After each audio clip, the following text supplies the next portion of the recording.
Hello students, आप सब कैसे हो। जैसा कि आप सभी को पता है कि फाइनेंशियल मैनेजमेंट, जो कि अभी आपने कंसेप्ट ऑफ बीकॉम फाइनल में पढ़ रहे हो, फाइनेंशियल मैनेजमेंट पढ़ रहे हो ना, तो उसका एक बहुत ही इंपॉर्टेंट टॉपिक क्या है, लीवरेज है। ठीक है, तो लीवरेज रेशो किसे कहते हैं, ये हमने रेशो वाले चैप्टर में कर लिया है। ठीक है, तो लीवरेज क्या होता है, एक टोटल लीवरेज होता है, एक फाइनेंशियल लीवरेज होता है, एक ऑपरेटिंग लीवरेज होता है और कंबाइंड लीवरेज होता है। फाइनेंशियल लीवरेज किस समय होता है, जब company fix charges source of fund use करती है, जैसे कि कंपनी लोन यूज़ करती है जिस पर हमने फिक्स इंटरेस्ट देना है, कंपनी प्रेफरेंस शेयर यूज़ करती है जिस पर हमने फिक्स्ड डिविडेंड देना है, तो उसको हम कहते हैं फाइनेंशियल लीवरेज है वहाँ पर।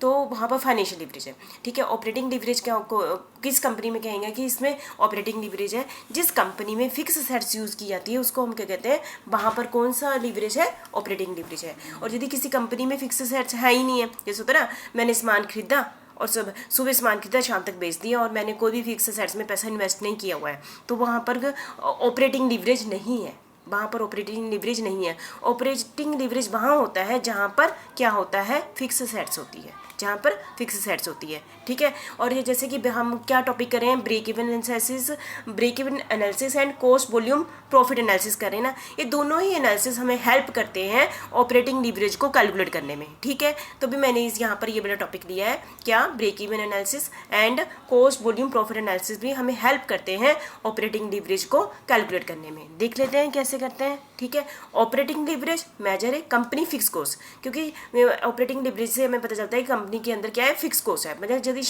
कंपनी के अंदर ऑपरेटिंग लीवरेज फिक्स कॉस्ट का कंसेप्ट आ गया, इसका मतलब वहाँ पर ऑपरेटिंग लीवरेज है as a percentage of total cost. मतलब कि जैसे एक किसकी परसेंटेज के बारे में बताता है, फिक्स कॉस्ट और टोटल कॉस्ट के बीच में परसेंटेज को बताता है। ठीक है, it is use to evaluate the break even point of a business, और इससे हम इवेल्युएट भी कर सकते हैं ब्रेक इवन पॉइंट को, है ना।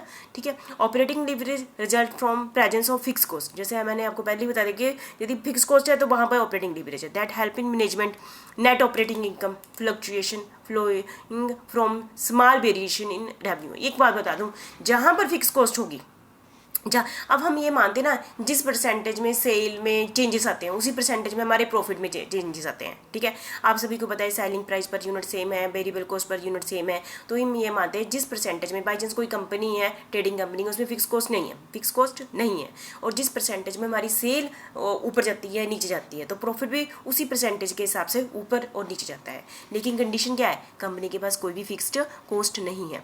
यदि किसी कंपनी के पास फिक्स कॉस्ट है, बहुत ध्यान भाई, टोटल जो मैं अभी बोल रही हूँ ना, यही इंपॉर्टेंट बात है, बाकी कुछ भी ज़्यादा इतना बोलना नहीं है। और यदि किसी कंपनी के पास फिक्स कॉस्ट है, मतलब कि किसी कंपनी का ऑपरेटिंग लीवरेज है, और यदि उसके सेल में चेंजेस आती है, जिस परसेंटेज में सेल में सबसे ऊपर की तरफ चेंजेस आती है, समझो 10% इंक्रीज होगी, तो प्रॉफिट में 10% इंक्रीज नहीं होगी, प्रॉफिट में ज़्यादा इंक्रीज होगी, मतलब सेम परसेंटेज में इंक्रीज नहीं होगी। और यदि कंपनी की सेल 10% डिक्रीज होती है, तो प्रॉफिट जो लॉस है हमारा 10% नहीं होगा, हमारा प्रॉफिट उससे ज़्यादा होगा। मतलब कि दो धारी तलवार के लेते हैं कि यदि तो अच्छी सिचुएशन है ना, तो ऑपरेटिंग लीवरेज का बहुत ज़्यादा बेनिफिट है। थोड़ी सी भी सेल इंक्रीज होती है, प्रॉफिट ज़्यादा उसके कंपेयर में ज़्यादा इंक्रीज हो जाता है, और थोड़ी सी भी सेल कम होती है तो लॉस उसके कंपेयर में ज़्यादा हो जाता है, मतलब ज़्यादा ही होता है प्रॉफिट, रेवेन्यू पर ज़्यादा प्रॉफिट पर ज़्यादा इफेक्ट पड़ता है as compare to sale, as a percentage कह लें। क्यों, जहाँ पर ऑपरेटिंग लीवरेज है, जहाँ पर फिक्स एसेट्स है। यदि फिक्स एसेट्स नहीं है तो कोई प्रॉब्लम नहीं है, जिस परसेंटेज में सेल बढ़ती है उसी परसेंटेज में प्रॉफिट बढ़ता है, जिस परसेंटेज में सेल घटती है प्रॉफिट भी उस परसेंटेज में घटता है। ठीक है, तभी तो ये कहा गया है ऑपरेटिंग लीवरेज का बेनिफिट भी है, रिस्की भी कहा गया है, रिस्क है ना। क्यों, यदि ऑपरेटिंग लीवरेज है, सेल कम होती है, तो लॉस सेल के कंपेयर में ज़्यादा होगा, तो भी तो इसको कहते हैं यहाँ पर रिस्क भी है, किसमें, ऑपरेटिंग लीवरेज में। ठीक है, the fix cost remaining same, हम ये मानते हैं फिक्स कॉस्ट रिमेनिंग सेम है, the percentage change in operating revenue will be more than the percentage change in sale. ये भी मैंने अभी कहा, जहाँ पर फिक्स कॉस्ट होगी वहाँ पर जितने सेल में इंक्रीज होती है ना, उससे कंपेयर में प्रॉफिट में ज़्यादा इंक्रीज हो जाती है। इसका मतलब हमारे लिए बेनिफिट की बात है यदि कंपनी ने फिक्स कॉस्ट यूज़ की हुई है। ठीक है, तो इसका मतलब वहाँ पर क्या है, ऑपरेटिंग लीवरेज है। ऑपरेटिंग लीवरेज का ज़्यादा फायदा है यदि कंपनी की पॉजिटिव सिचुएशन है। ठीक है, the degree of operating leverage depend upon the amount of the fix element in the cost structure. हमें और degree of the operating leverage कितना है किसी कंपनी का, डिग्री ऑफ ऑपरेटिंग लीवरेज कितना है कि टोटल कॉस्ट है ना किसी कंपनी की, टोटल कॉस्ट का मतलब क्या होता है, वेरिएबल कॉस्ट और फिक्स कॉस्ट, जितनी ज़्यादा भी फिक्स कॉस्ट होगी उस टोटल कॉस्ट में उतना ही ऑपरेटिंग लीवरेज ज़्यादा होगा, है ना। Operating leverage can be determined by mean of a break even और कॉस्ट वॉल्यूम एनालिसिस। हम ऑपरेटिंग लीवरेज की कैलकुलेशन ब्रेक इवन एनालिसिस से भी कर सकते हैं और कॉस्ट वॉल्यूम प्रॉफिट एनालिसिस से भी कर सकते हैं। करते हैं, ठीक है। वैसे तो ये टॉपिक किसका है, फाइनेंशियल मैनेजमेंट का है। रेशो में भी हमने ऑपरेटिंग लीवरेज कैसे कैलकुलेट करती है वो भी कर लिया। तो इसका कंसर्न किसके साथ भी है, ब्रेक इवन पॉइंट से भी है, कॉस्ट वॉल्यूम प्रॉफिट एनालिसिस से भी, इसलिए यहाँ पर लेकर आए हैं हम टॉपिक, ठीक है। हाई ऑपरेटिंग लीवरेज मतलब क्या है, यदि किसी कंपनी, हाई ऑपरेटिंग लिवरेज का मतलब है कि यदि किसी कंपनी के पास फिक्स कॉस्ट ज़्यादा है। हाई ऑपरेटिंग लिवरेज का मतलब है उस कंपनी की टोटल कॉस्ट जितनी है उसमें फिक्स कॉस्ट क्या है, परसेंटेज फिक्स कॉस्ट क्या है, ज़्यादा है, ठीक है। तो इसका मतलब यदि कंपनी अपनी सेल में जिसमें 20% बढ़ाती है तो प्रॉफिट में 20% से भी ज़्यादा इंक्रीज होगी, ठीक है, ठीक है। इसका मतलब कंपनी ने कम से कम इतने सेल कर ली हुई है जिससे उसकी फिक्स कॉस्ट क्या होगी है, कवर होगी हुई है। अब ब्रेक इवन पॉइंट, यदि कोई कंपनी ब्रेक इवन पॉइंट, समझो ब्रेक इवन पॉइंट है ना, ब्रेक इवन पॉइंट क्या होता है, जिसमें कंपनी ने अपनी फिक्स कॉस्ट कवर कर ली होती है। ब्रेक इवन पॉइंट क्या होता है, जिसमें कंपनी ने अपनी फिक्स कॉस्ट कवर कर ली होती है। यदि कंपनी ब्रेक इवन पॉइंट से ज़्यादा सेल करती है और वहाँ पर क्या है, फिक्स कॉस्ट है, वहाँ पर ऑपरेटिंग लीवरेज है। यदि किसी कंपनी में ऑपरेटिंग लीवरेज है और उसने ब्रेक इवन पॉइंट तक इससे ज़्यादा सेल करती है तो कंपनी का जो प्रॉफिट की परसेंटेज है ज़्यादा होगी एज कम्पेयर टू जो किसकी परसेंटेज के कंपेयर में, सेल की परसेंटेज से, है ना। तो इसका मतलब बेनिफिट होगा। लो ऑपरेटिंग लीवरेज का मतलब यदि किसी कंपनी में फिक्स कॉस्ट कम है टोटल कॉस्ट में और यदि हमारी सेल बढ़ती है तो प्रॉफिट बढ़ेगा परसेंटेज में, पर उतनी ज़्यादा परसेंटेज में नहीं बढ़ेगा जितनी कि हमारा हाई ऑपरेटिंग लीवरेज में बढ़ेगा, ठीक है, क्लियर है, समझिए, है ना। और नो फिक्स कॉस्ट, यदि किसी कंपनी में फिक्स कॉस्ट है ही नहीं, टोटल क्या है, वेरिएबल कॉस्ट है, तो जितनी सेल में इंक्रीज होगी उतना ही प्रॉफिट में इंक्रीज होगी, जितनी सेल में डिक्रीज होगी प्रॉफिट में भी उसी परसेंटेज से डिक्रीज होगी, मतलब ज़्यादा नहीं होगा। हमें कहते हैं ना ऑपरेटिंग लीवरेज है तो उस सेल के कंपेयर में ज़्यादा प्रॉफिट होगा, ज़्यादा परसेंटेज में प्रॉफिट है।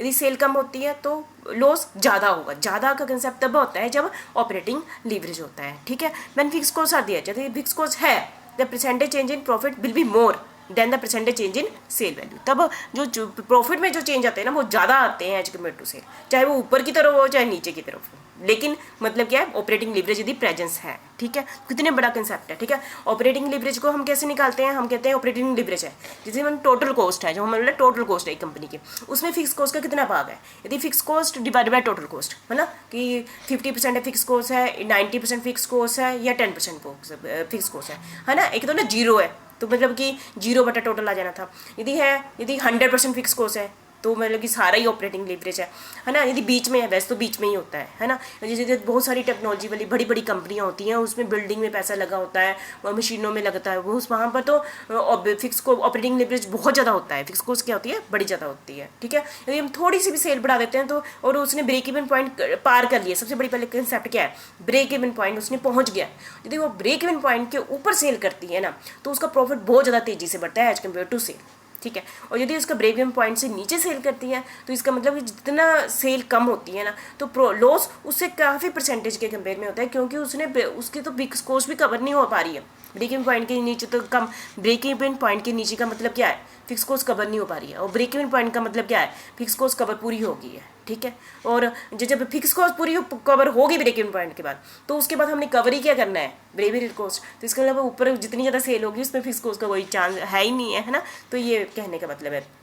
इसमें दूसरा फार्मूला क्या है, contribution margin divide by net operating income, ठीक है, ये हो गया। और contribution divide by earning before interest and tax, ऐसे काफ़ी फार्मूले ऑपरेटिंग लीवरेज के, आपकी बुक में देख लेना, बड़े सारे हैं। और ब्रेक इवन पॉइंट का तो आपको रट्टा लग ही गया होगा, अभी तक कितनी बारी कर लिया हमने। Fix cost divide by PV ratio, आप जितने भी फार्मूले हैं एक बार अपने पेज पर कुछ जितनी ज़्यादा एग्जाम्पल आप करोगी ना और उतनी आप सिचुएशन में घिरोगे और उतना ही आपको क्लियर हो जाएगा, ठीक है। वो आपने ही करने हैं, ठीक है। और degree of operating leverage, degree का मतलब परसेंटेज है, मैंने पहले भी कराया था, percentage change in operating income divide by percentage change in sale, कि मैं यही तो बोला मैंने, यदि हम फिक्स को ज़्यादा होगी, ठीक है, तो परसेंटेज चेंज इन इनकम ज़्यादा होगी as compare to percentage change in sale के कंपेयर में, ठीक है। और यदि क्या है, ऑपरेटिंग लीवरेज नहीं होगा तो दोनों की परसेंटेज, यदि ऑपरेटिंग लीवरेज नहीं है तो ये परसेंटेज बराबर होगी, ठीक है। जितनी परसेंट में हम सेल बढ़ाते हैं उतनी परसेंट में हमारा इनकम बढ़ती है। यदि ऑपरेटिंग लीवरेज है तो यदि ऑपरेटिंग लीवरेज जितना ज़्यादा होगा ऊपर वाली परसेंटेज ज़्यादा होगी एज कम्पेयर टू सेल के कंपेयर में, ठीक है। तो ये डिग्री ऑफ ऑपरेटिंग लीवरेज को बताता है कि degree of operating leverage depend करता है, ये ऊपर वाली ज़्यादा होगी फिर, है ना। Degree of operating leverage is a financial ratio that matches the sensitivity of a company operating income to its sale, ठीक है। मतलब आप ये बस ये लगाना ना, ये परसेंटेज ज़्यादा होगी जब कंपनी का ऑपरेटिंग लीवरेज है, ऊपर वाली परसेंटेज, ठीक है। यदि कंपनी का ऑपरेटिंग लीवरेज, यदि कंपनी के पास ऑपरेटिंग लीवरेज जीरो है, मतलब फिक्स कॉस्ट नहीं है, तो ये भी परसेंटेज और ये भी परसेंटेज क्या होगी, बराबर होगी। तो उसको हम क्या कहते हैं, डिग्री ऑफ ऑपरेटिंग लीवरेज से ही पता चल जाता है कि वहाँ पर ऑपरेटिंग लीवरेज है, ठीक है। ऊपर वाली परसेंटेज ज़्यादा होगी फिर, ठीक है। और आपको सभी को पता ही है, यदि ऑपरेटिंग लीवरेज है, देखो यदि हम ट्रेडिंग में सुबह सामान खरीदती हूँ, शाम को बेच देती हूँ, बच भी जाता है ना, अगले दिन बिक जाएगा, तो मेरा ज़्यादा लॉस तो नहीं होता, रिस्क ज़्यादा नहीं है ना। यदि मैंने एक बार बिल्डिंग बना ली, मशीनरी खरीद ली, मतलब कि ज़्यादा फिक्स कॉस्ट लगा दी, है ना, अब मेरा ब्रेक इवन पॉइंट तक मैं नहीं पहुँच पाती, तो रिस्क फैक्टर ज़्यादा ना, है ना, तो बहुत ही ज़्यादा रिस्क फैक्टर है। इसलिए ऑपरेटिंग लीवरेज जितने जहाँ पर होगा रिस्क फैक्टर होगा, चाहे वो देखो ऑपरेटिंग लीवरेज से हमें बेनिफिट तो बड़ा ज़्यादा है। यदि ये ब्रेक इवन पॉइंट के बाद सेल होती है, तो कंपनी जिस परसेंटेज में सेल बढ़ती है, प्रॉफिट उससे कई गुना ज़्यादा बढ़ जाता है। क्यों, ऑपरेटिंग लीवरेज है तो प्रॉफिट है। लेकिन यदि सेल ब्रेक इवन पॉइंट से नीचे होती है, तो सेल इतनी कम नहीं होती जितनी जिस परसेंटेज में, जितने लॉस ज़्यादा परसेंटेज में होता है। इसके मतलब वहाँ पर क्या है, रिस्क फैक्टर है। इसका मतलब ऑपरेटिंग लीवरेज के साथ रिस्क फैक्टर ज़्यादा है एज कम्पेयर टू जहाँ पर ऑपरेटिंग लीवरेज नहीं है, ठीक है। It is true that A high leverage situation will magnify the operating profit. जैसे हाई लीवरेज है तो हम पता है कि हम ज़्यादा क्या खींच लेते हैं, ऑपरेटिंग प्रॉफिट ज़्यादा होता है, but it bring in risk element. Profit बहुत ज़्यादा होता है लेकिन रिस्क एलिमेंट भी होता है। The percentage change in profit will be more, percentage change in profit will be more in situation with the high fix cost, जहाँ पर फिक्स कॉस्ट ज़्यादा होती है, मैंने पहले बोल दिया, जहाँ पर फिक्स कॉस्ट ज़्यादा होती है और जहाँ पर प्रॉफिट की परसेंटेज ज़्यादा होगी एज कम्पेयर टू किसके, सेल के कंपेयर में, ठीक है। और the higher degree of the leverage bring in more decrease in operating profit. यदि हम ब्रेक इवन पॉइंट के बाद यदि हम नीचे सेल होती है, तो सेल इतनी कम नहीं होती, जितनी क्या कम हो जाता है, लॉस ज़्यादा हो जाता है, ठीक है। तो वहाँ पर क्या होता है, रिस्क फैक्टर होता है, ठीक है। ये था ऑपरेटिंग लीवरेज, ठीक है। Thank you very much.